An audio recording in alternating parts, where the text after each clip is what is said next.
주변 분들하고 인사하십시다. 안녕하십니까? 은혜 많이 받으세요.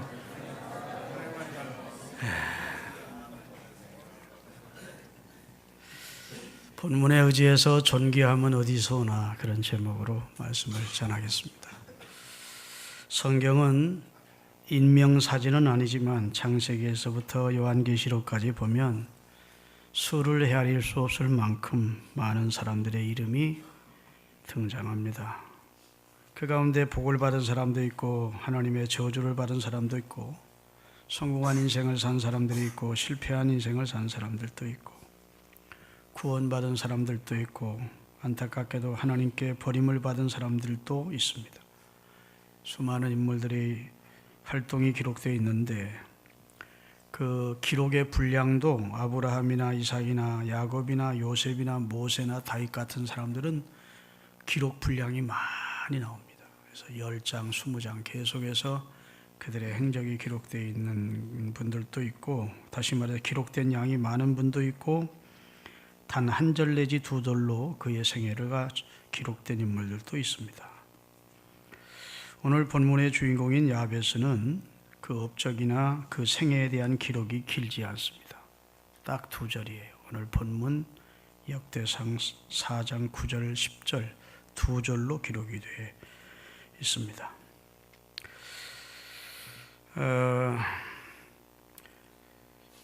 역대상은 1장부터 9장까지 이스라엘의 족보가 쭉 기록이 됩니다. 특별히 2장 후반부부터 3장, 4장은 유다 지파의 족보가 기록이 되어 있어요. 4장에 들어서서 유다 지파 곧 야베스의 선조의 지파 계보가 이렇게 기록이 돼 나오다가 24사람의 이름이 기록이 되어 있습니다. 그러다가 갑자기 한 사람의 이야기가 불쑥 튀어나오는 거예요.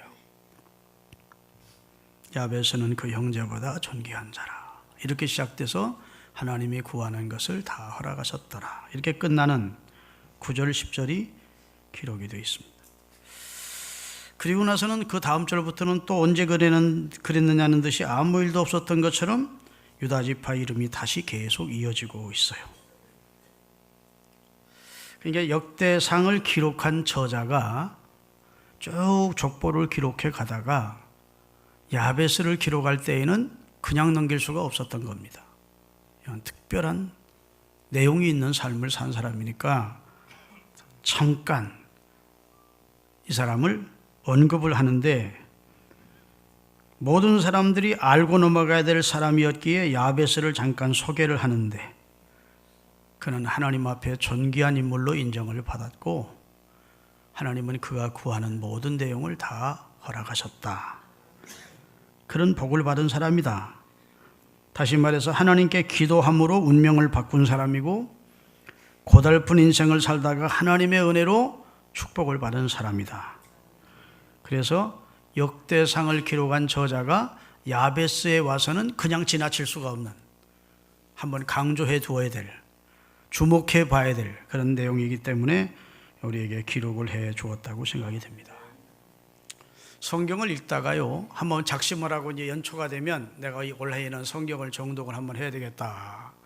그 읽다가 가장 넘기 어려운 험산줄령 같은 고개들이 종종 나옵니다. 그게 어디지요? 족보가 기록된 것을 읽을 때가 힘듭니다.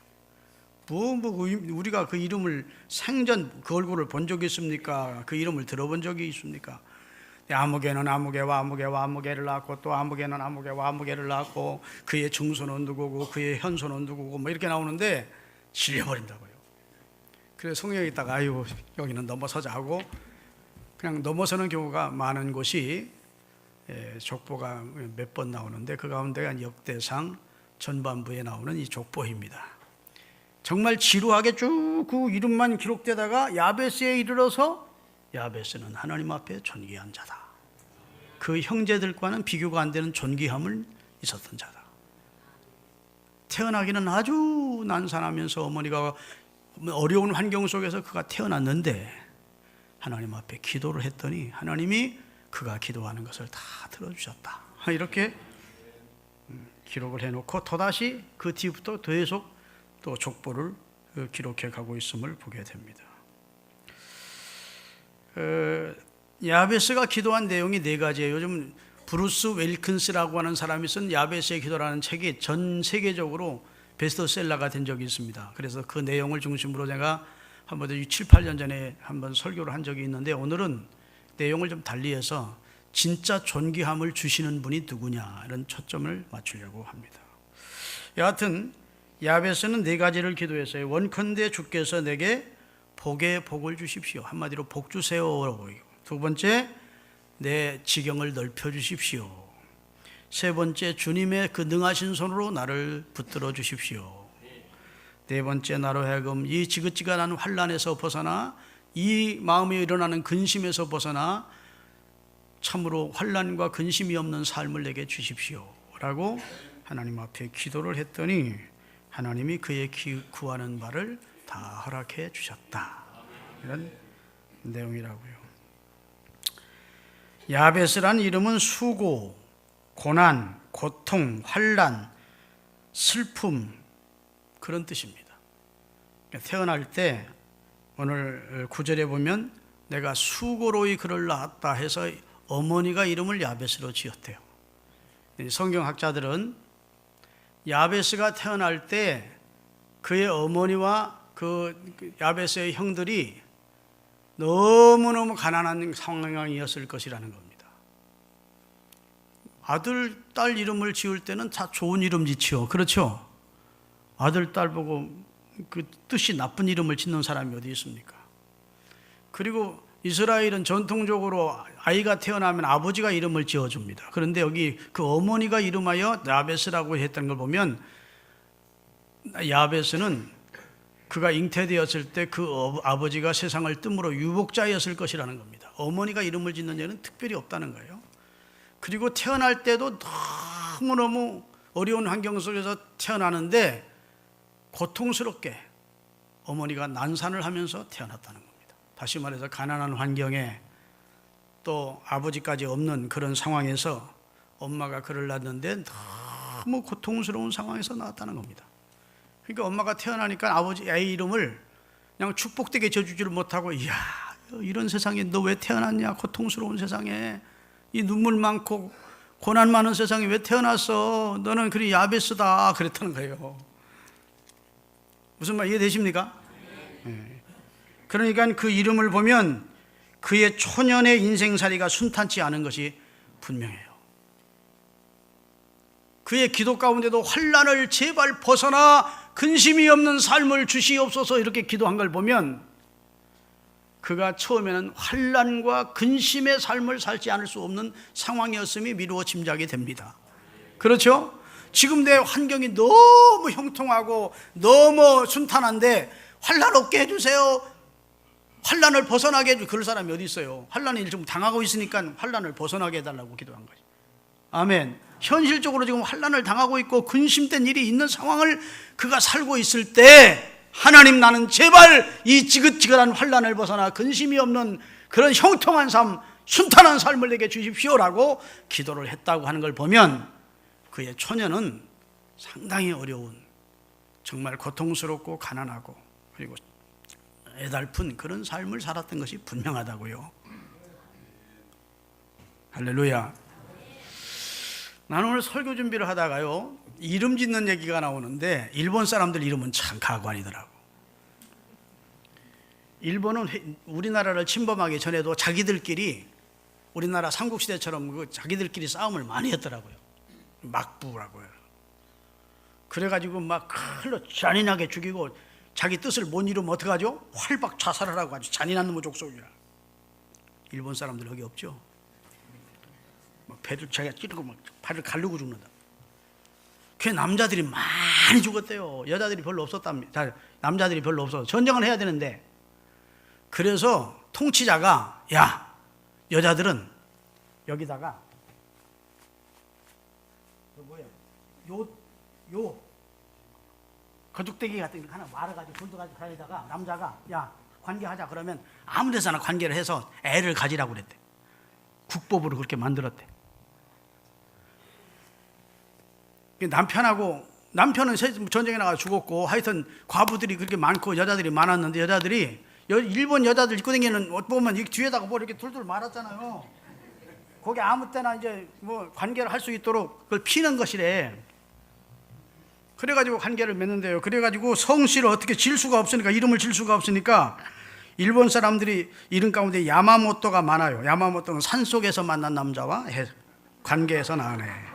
다케다, 대나무 밭에서 만난 남자와, 오타케, 큰 나무 밑에서 관계하여 낳은 아이. 가와베, 개천 옆에서 관계하여 낳은 아이. 기노시타, 나무 밑에서 관계하여 낳은 아이. 오타, 콩밭에서 관계하여 낳은 아이. 무키타, 보리밭에서 관계하여 낳은 아이. 모리나가, 숲속에서 만난 남자와 관계하여 낳은 아이. 그렇게 짓는데요. 일본 놈들 자랑할 게 하나도 없는 놈들이에요. 응? 우리나라처럼 가문 자랑하고 뭐 족보 자랑할 그런 입장이 아니라고. 사람들은 전도가, 선조들이 아기는 낳긴 낳았는데 그 남자와 관계한 사람 이름도 모르고 성도 모르니까 그냥 남자 밑에서, 나무 밑에서 우물가 밑에, 옆에 우물가 곁에서 뭐 그러면서 이름을 지었다니까 참 안타깝죠. 야베스라는 이름이 지금 엄마가 볼 때는 아유, 이 고달픈 세상에 너 왜 태어났어? 그런 말이에요. 이 가난하고 네 아버지도 지금 세상을 떠서 앞으로 네 삶이 막막한데 너 왜 태어났어? 그래서 이제 야베스, 고통이라는 이름을 준 겁니다. 그런데 이 야베스가 인생을 역전시키는데 그는 하나님 앞에 존귀한 사람이 됐대. 여러분, 진정 이 세상에 가장 존귀한 분은, 하늘과 땅 사이에 존귀한 분은 한 분입니다. 하나님이요. 존귀와 위엄이 그에게 있고 영광과 권능과 존귀와 힘이 그에게 있고, 성경은 하나님을 말씀할 때 존귀라는 말을 씁니다. 그에게만 존귀함이 있고 가까이 가지 못할 빛에 거하시는 분이 하나님이시다. 다른 형제들이보다, 오늘 본문 9절에 보면 야베스는 그 형제들보다 존귀했다. 그러면 그 존귀가 누구에게서 준 겁니까? 하나님이 가진 존귀를 하나님이 그에게 부여하신 겁니다. 그를 존귀케 하신 거예요. 여러분, 존귀라는 말의 뜻은 히브리어로 카바인데 솟아오르게 하다, 높아지게 하다, 높이 들어주다, 이렇게 높이 들어주는 겁니다. 하다르라는 말도 있는데 뛰어나게 하다, 영광스럽게 하다. 에카르라는 말이 있는데 고귀하게 하다, 값비싼 존재로 바꾸어주다, 그런 뜻입니다. 하나님이 야베스를 고귀한 존재로, 할렐루야, 존귀한 존재로, 값비싼 존재로, 뛰어난 존재로 우뚝 솟아오르게 하셨다는 겁니다. 그 결정적인 존귀함을 하나님이 주시게 된 계기는, 야베스는 다른 형제들은 하나님을 앞에 기도하지를 않는데 그는 하나님 앞에 기도를 하더라는 겁니다. 하나님을 의뢰하고 하나님을 축복의 실제성을 가지신 신으로 믿고, 다시 말해서 나를 축복해 주시는 분이라고 믿었다는 거예요. 내 삶을 바꿔줄 수 있는 분, 내 인생을 역전시킬 수 있는 분. 할렐루야. 그냥 관념적으로 상상으로 하나님은 축복해 주시는 분이야 라고 막연히 생각한 것이 아니고, 정말 하나님은 축복해 주시는 분이라는 사실을, 그를 의뢰하고 그를 향하여 기도하는 자에게 기도의 응답을 주시고 축복해 주시는 분이라는 축복의 실제성을 믿었다는 거예요. 굉장히 중요합니다. 여러분, 기대와 믿음은 달라요. 사람들은 기대는 합니다. 앞으로 이렇게 됐으면 좋겠어, 저렇게 됐으면 좋겠어, 성공했으면 좋겠어. 그것은 망상이요, 기대요. 기대를, 하나님을 믿는 믿음을 가지고 하나님 앞에 물을 쏟듯 마음을 쏟아놓으면서 호소할 때 하나님은 그를 기억하시고 그의 기도를 들어주시면서 그가 비천하고 보잘것없는 인물이어서도 나중에 존귀한 자로 솟아오르도록, 아멘, 값비싼 존재가 되도록 만들어주신다고. 할렐루야. 이 세상에 정말 존귀하신 분은 한 분이십니다. 그리고 우리를 존귀하게 하실 수 있는 분도 그분이십니다. 역대상 16장 27절입니다. 하나님이 다윗을 존귀하게 해주겠다고 하신 다음 존귀하게 하십니다. 다 같이, 존귀와 의미 그 앞에 있으며 능력과 즐거움이 그의 처소에 있도다. 하나님은 존귀한 분이란 뜻입니다. 그 다음에 17장 띄우세요. 다 같이 내가 어디로 가든지 내가 너와 함께 있어 내 모든 대적을 내 앞에서 멸하였으니 세상에서 존귀한 자들의 이름 같은 이름을 내게 만들어 주리라. 하나님이 다윗에게 너 내가 높여줄게, 뛰어나게 존귀한 자가 되게 해줄게, 내 존귀를 내게 덧입혀 줄게, 이렇게 말씀을 하셨다고요. 디모데전서 1장 17절입니다.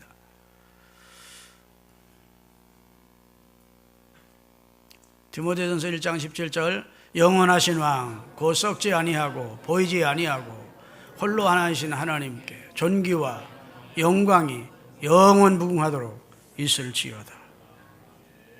인간은 존귀할 수가 없습니다.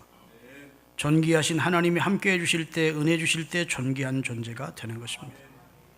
만물보다 거짓되고 부패한 인간이 어찌 존귀할 수 있겠어요?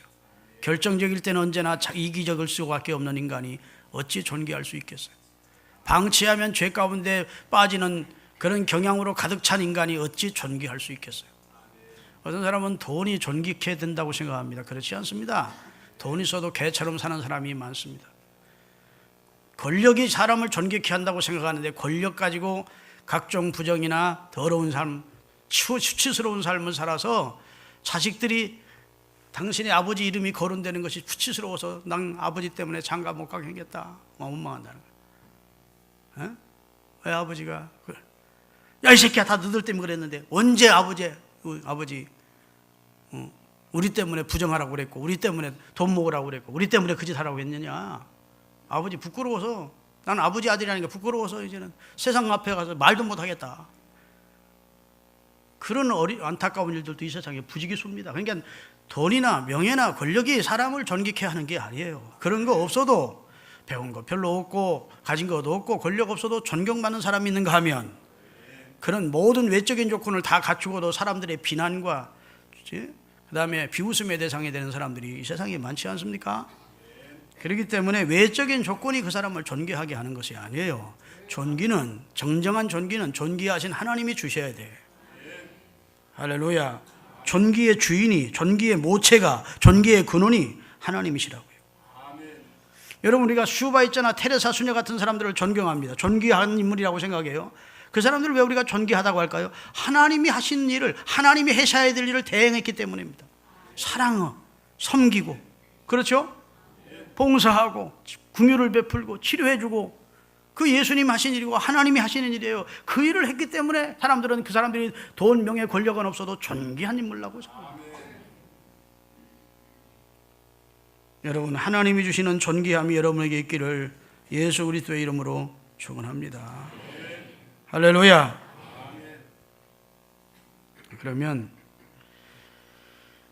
오늘 존귀한 복을 하나님께서 야베스에게 주셨는데, 야베스는 그 하나님 여호와께 기도를 하는 사람이었기 때문에 하나님이 존귀케 하셨다라고 말씀하고 있습니다. 존귀한 하나님의 은총을 힘입기를 원하시면 아멘 합시다.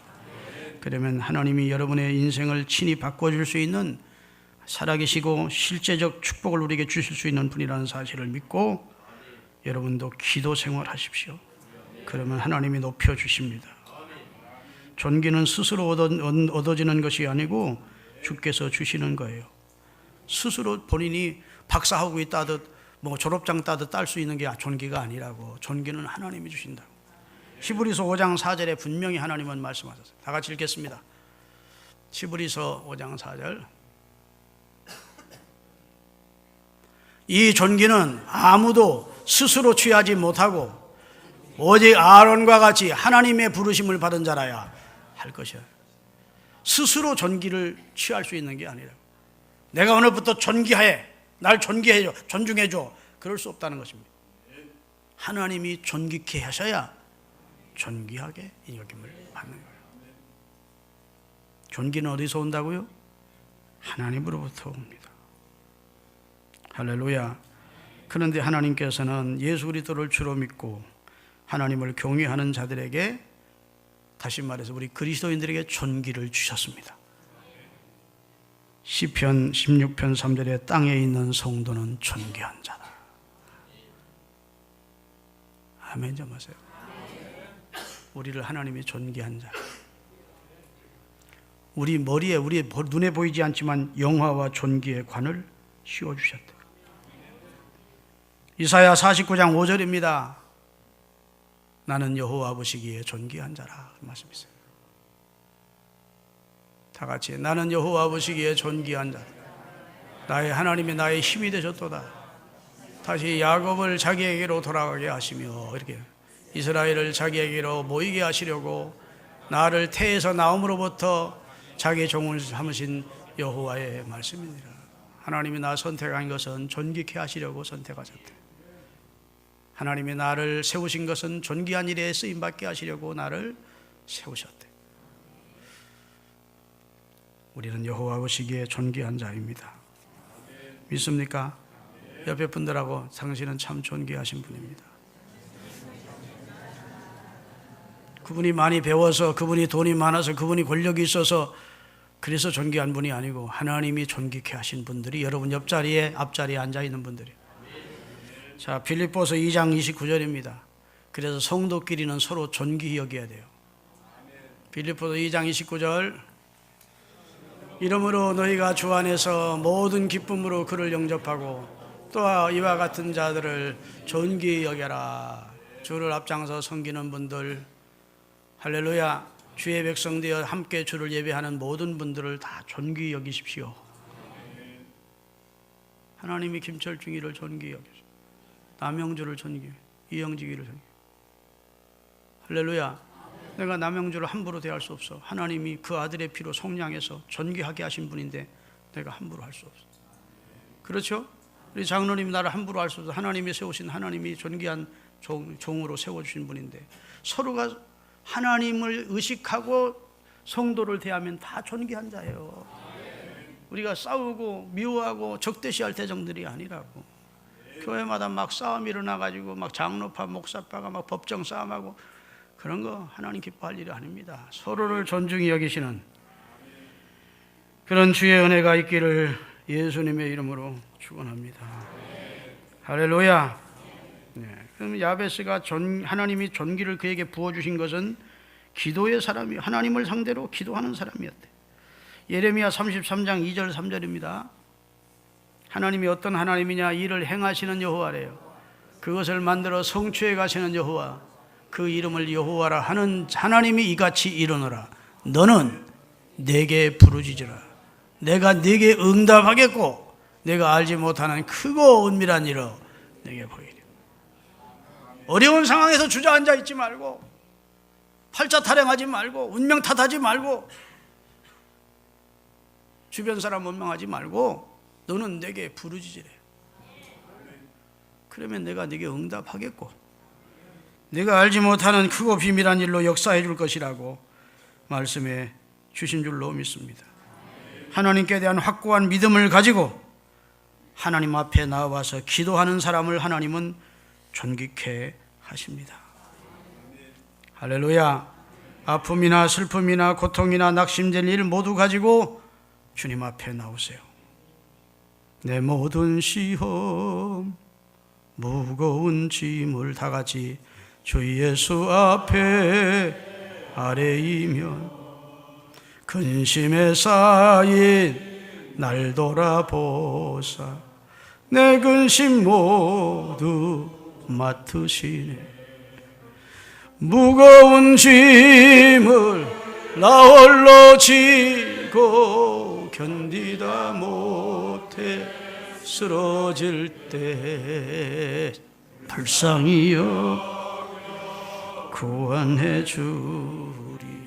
은혜의 주님 오직 예수. 수고하고 무거운 짐진 자들아 다 내게로 오라. 하나님 말씀하세요. 내가 너희를 쉬게 해주겠다. 너희 짐을 맡아주겠다. 그렇게 말씀하고 계시잖아요. 그러면 야베스가 어떤 기도를 했느냐? 여기 아뢰어 가로되, 이스라엘 하나님께 아뢰어 가로되. 아뢰라는 말은 히브리어로 카라라는 말인데 울부짖어 기도했다는 말입니다. 그냥 묵상 기도했다는 정도가 아니고 여호와 하나님 앞에 주님 환난을 걷어가 주십시오. 울부짖으면서 내게 복을 좀 주십시오. 내 지경도 넓혀주십시오. 이렇게 막 부르짖고 울부짖으며 한나처럼 예수님이 겟세마네 동산에서 기도하신 것처럼 울부짖으며 기도를 했대요. 절박한 심령으로 하나님이 주시는 은혜를 갈망하면서 아뢰어 울부짖으며 기도했대요. 하나님 소원입니다. 하나님 정말 내가 바랍니다. 복을 바랍니다. 할렐루야. 주님의 능하신 손으로 나를 붙들어 주시기를 바랍니다. 이렇게 기도를 했대요. 그 기도 내용이 첫째는 복 주세요입니다. 하나님이 주시는 복을 믿으십니까? 복은 누구에게 구해야 됩니까? 하나님께 구해야 돼요. 고목나무 앞에 깎아 만드는 우상 앞에 복 달라고 해야 아무 효용이 자체가 없어요. 의미가 없어요. 복의 근원 되시는 분은 하나님이라. 복에는 두 종류의 복이 있습니다. 첫째는 영적인 복이 있습니다. 그건 용서받고 구원받는 복, 성령의 은사를 받는 복. 할렐루야. 나중에 천국에 가서 영생을 누리는 복, 이 땅에 사는 동안 기도의 응답을 받는 복, 이런 복은 다 영적인 복입니다. 육적인 복이 있습니다. 건강이나 재물이나 그 다음에 형통이 육적인 복일 것입니다. 그런데 영적인 복을 받으면 육적인 복이 따라옵니다. 이 사실에 진심으로 아멘할 분들이 여기 몇 분 계십니다. 그렇게 어렵고 그렇게 고달팠던 내 인생이 하나님이 연단을 통해서 내 믿음을 정금처럼 나오게 하신 다음 지금 모든 면의 복을 주심을 경험하는 사람들이 진정으로 아멘할 수가 있어요. 할렐루야. 사랑하는 자여, 내 영혼이 잘된 같이 네가 범사에 잘되고 강건하기를 원한다. 내 영혼이 먼저 잘되는 영적 복이 우선이라고요. 먼저 그의 나라와 그의 의 곧 영적인 것을 구하라. 그리하면 이 모든 것은 너희에게 더해주겠다. 하나님 누구 주시려고 복을 이리 숨기고 저리 숨기겠어요? 그의 마음에 합한 자가 되고 하나님이 기뻐하시는 존귀함이 있으면 하나님이 그에게 복을 주시는 것입니다. 참 복은 하나님과의 관계를 올바르게 하는 거예요. 아멘. 하나님과 화목하는 것입니다. 욥기 22장 21절입니다. 어떻게 해야 복이 오느니 욥기서에 분명히 가르치고 있어요. 너는 하나님과 화목하고 평안하라. 그리하면 복이 내게 임하리라. 하나님의 진노와 하나님의 심판이 머리 위에 머물러 있는 그런 죄악된 삶을 살면 우리가 어떻게 복을 받겠습니까? 하나님과 화목하라. 그 하나님과 화목할 수 있도록 하나님이 누구를 보내주셨습니까? 그 아들 예수 그리스도를 통해서 하나님과 우리 사이에 화목제물이 되게 하시고 그를 믿음으로 하나님의 자녀되는 은총을 우리가 힘었다. 예수 그리스도를 통해서 우리는 하나님과 화목하고 그 안에서 참된 평강을 얻었다고. 그러면 복이 임할 것이래요. 할렐루야. 두 번째로 지경을 넓혀달라는 기도를 했습니다. 이것은 영향력을 확대시켜달라는 것입니다. 활동 영역을 넓혀달라는 것입니다. 어디를 가든지 막히지 않게 해달라는 것입니다. 형통할 수 있게 해달라는 겁니다. 자신의 영향력이 점점점 확대될 수 있게 해달라고 기도를 했다고. 하나님은 아브라함을 축복하실 때 동서남북을 바라보라고 보이는 땅을 다 너와 내 손에 주겠다고 이렇게 말씀하신 걸 보면 하나님의 축복은 제한되지 않습니다. 정말 큰 믿음 가지면 크게 주시는 것이고. 믿으십니까? 네. 세 번째, 주의 손으로 나를 도와주세요 그랬어요. 주의 손으로. 주님의 손은 능력의 손, 자비의 손, 긍휼의 손, 우리를 붙드시는 손입니다. 우리 하나님은 우리처럼 이런 보이는 손이 있다는 뜻이 아니고 그의 권능을 말하는 겁니다. 그래서 이사야 41장 10절은 다 아는 내용이니까 한번 외워보십시다. 두려워 말라, 내가 너와 함께 함이니라. 놀라지 말라, 나는 네 하나님이 됨이니라. 내가 너를 굳세게 하리라. 참으로 나의 의로운 오른손으로 너를 붙들리라. 주님의 손은 크고 권세 있는 손이에요. 모질함이 없는 손이에요. 그래서 보잘것없는 오병이어의 손을 얹고 축복하신 다음 떼어주실 때에는 5,000명이 남고도 12광주를 남는 그런 풍성한 손입니다. 그 손으로 나를 붙들어 달라고 야베스는 기도를 한 거예요. 기도 참 잘한 것이죠. 아주 조목조목 몇 가지지만 분명하고 확신에 찬 기도를 한 거예요. 여러분, 아브라함도 요셉도 모세도 다윗도 바울도 하나님이 능하신 손이 붙들어 줬기 때문에 존귀하게 된 거 아닙니까? 마지막으로 따라합시다. 환난을 벗어나 근심이 없는 삶을 주옵소서. 환난이라고 하는 건 외부에서 오는 것입니다. 근심이라고 하는 것은 마음속에 일어나는 마음의 한 작용을 말합니다. 그러니까 지금 야베스가 너무너무 가난하고 어려운 가정에서 태어나서 환난, 가난, 고통 이런 삶을 살았던 게 분명하다고. 근데 그는 전능하신 하나님이 축복하시는, 하나님은 복 주시기를 기뻐하시는 분이심을 믿었다는 겁니다. 여러분, 하나님은 진짜 복 주시기를 원하시는 분 같아요. 창세기 1장에 보면 하나님이 천지 만물을 창조하시고 그 다음에 인간 하와 아담과 하와를 짝 주시고 나서 그들에게 복 주시며 가라사대 이렇게 나온다. 창세기 1장 28에 그들에게 복을 주시며 가라사대 생육하고 번성하고 땅에 충만하고 땅을 다스리라. 복 주시며 이르시되 그랬다.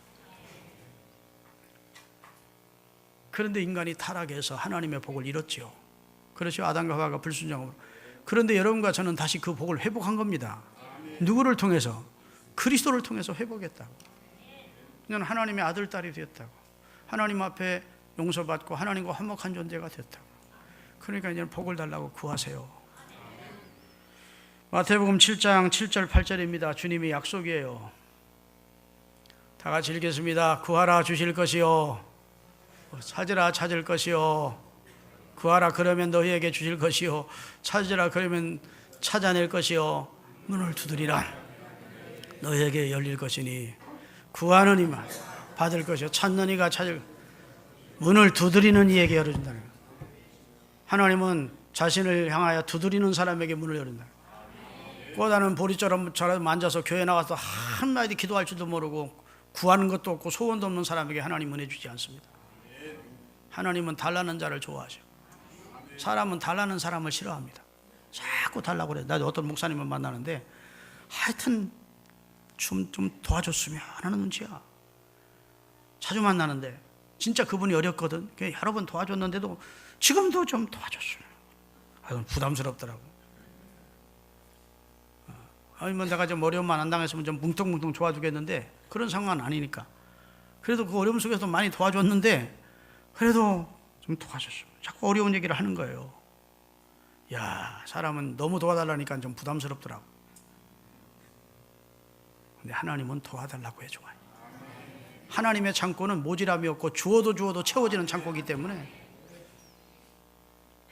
그래서 이를 행하시는 여호와께서는 구하는 자를 좋아하신다고. 자신 있기 때문에 하나님은 없는 것이 없고 채워지시는 창고를 가지고 있기 때문에 구하는 자를 좋아하셔. 여러분, 어려움 당하면서도 구하지 않는 것은 불신이에요. 믿음이 없는 겁니다. 이제는 환난을 벗어나 근심이 없는 삶을 살게 해달라고 기도했던 야베스의 기도를 하나님이 다 들어주셨대. 예수님도 기도를 가르치시면서 따라합시다.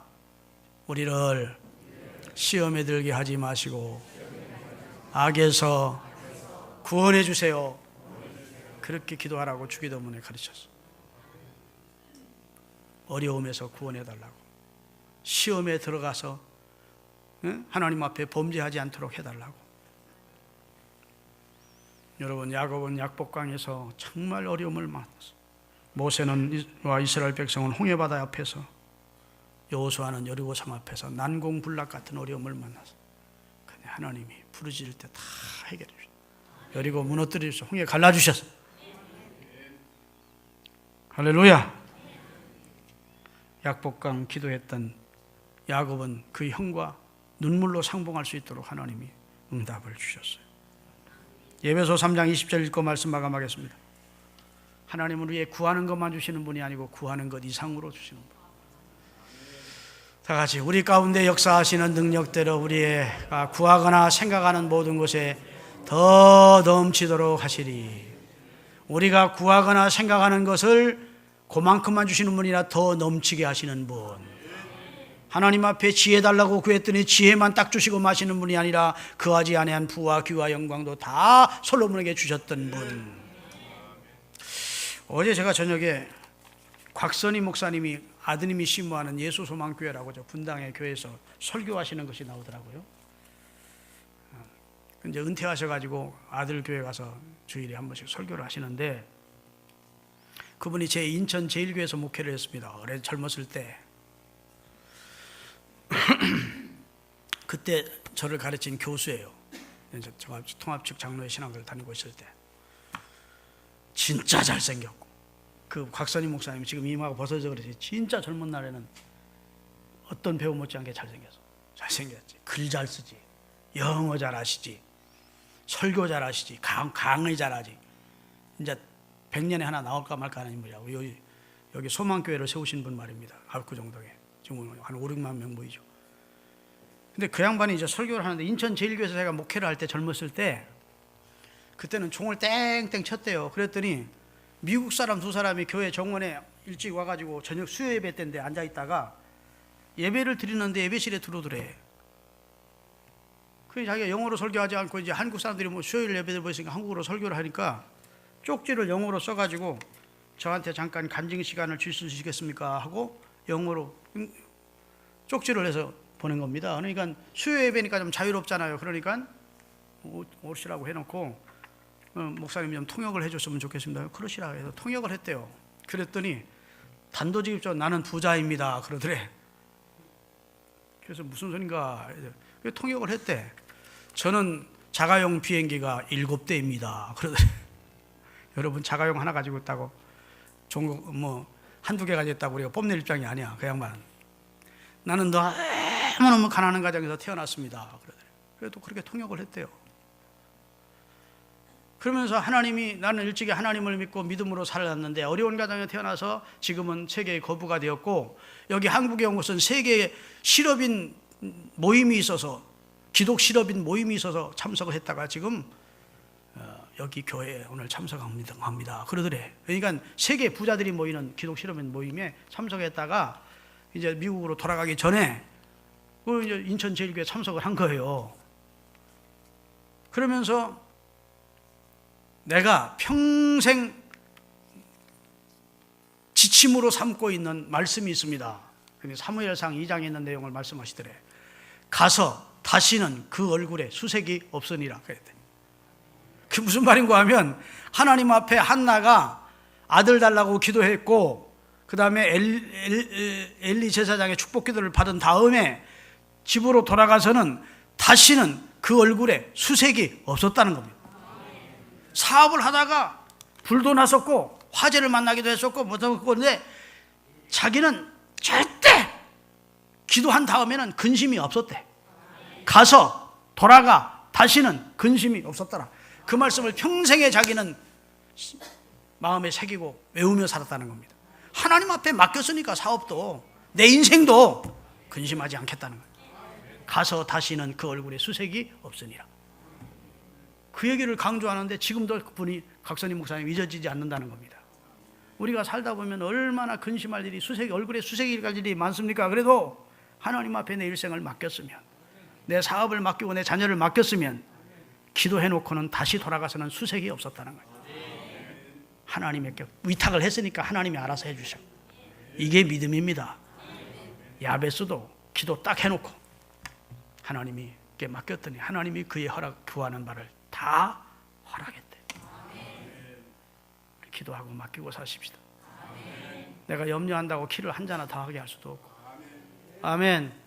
염려, 근심은 백해무익해 건강만 해치는 거예요. 하나님 앞에 맡기고 믿음으로 사시는 우리가 될 수 있기를 바랍니다. 기도하겠습니다.